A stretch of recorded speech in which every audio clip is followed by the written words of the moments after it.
The most news in the morning. CNN's American Morning. Weekday, 6 a.m. Eastern. First of all, good morning. I mean, I'm sorry, I don't buy this. There are fewer planes. I fly from New York to Atlanta all the time. There are no fewer planes now than there were a year ago. What's up with that? Yeah, actually, if you sort of look at the last 2 or 3 years, there's been a huge cutback in the number of seats. And in fact, the number of planes that we have in the air today will be about the same as it was in the year 2000. So we've lost almost a decade of domestic aviation growth. All right. Well, no question, as we get closer and closer to the holidays, Thanksgiving, then going into Christmas, time is running out to get those fare deals. Right. There's, a lot of pent-up travel demand from last year. People didn't take their trips, worried about the economy and their jobs. Airlines don't have a lot of seats. So basically what you're seeing is, where airlines like Southwest Airlines that used to be 70% full now are running their flights almost 90% full, which means there's really no empty seats. So you got to be out there shopping right now. Don't procrastinate. If you wait until the last minute, you're going to be buying tickets in the $600, $700 range instead of the $400 to $300 range. All right, well, let's take a look at where we are now. We're still, about 6 weeks away from the holiday. I went on a couple of websites and I found, because I'm going to be traveling to Atlanta for Thanksgiving, so we'll put up my fare here. I found on Delta Airlines, if I were to book today, the cost I could get, there was one that was a little bit cheaper, but most of them were $400.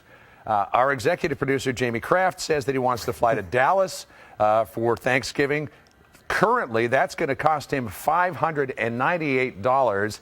He's got a wife and 4 kids, so I just got one person, but he's got 6. That's a huge chunk of change.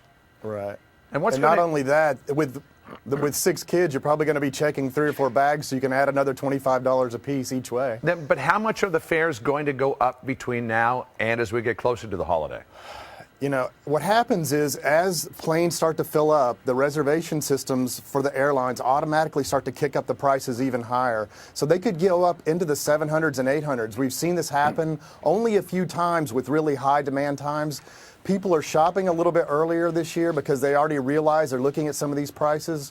The bottom line is that you need to be out there. You got to be flexible on the days you travel. Sunday and Monday after Thanksgiving are the busiest days and the most expensive days. So if you come back on Friday or Saturday or leave on a Thursday, those are the cheapest days. Are there any other tricks that you could employ? I learned that Delta's fares were lowest at about 2 o'clock in the morning on Tuesday. Of course, they stopped doing that, so now I got to try to find. They're cheap on Saturday night now. So can you kind of go throughout the week on the internet and try to figure out where the fares are lower? Yeah. We actually have done a study with this, and basically the best time to shop is about Tuesday at 3 p.m. Eastern time. Really? What happens typically is airlines file their airfare sales on Monday evening. All during the morning, the other airlines scramble to match because nobody's going to sell a ticket for $1 more or less than their competitor. So right around 3 p.m. Eastern time on Tuesday is when all the cheap seats hit the reservation systems. And the other part of this is that they're typically 3-day sales. So the window is Tuesday to Thursday. So you want to be shopping Tuesday through Thursday. If you're shopping on the weekend, be careful because some of those cheap fares have been removed.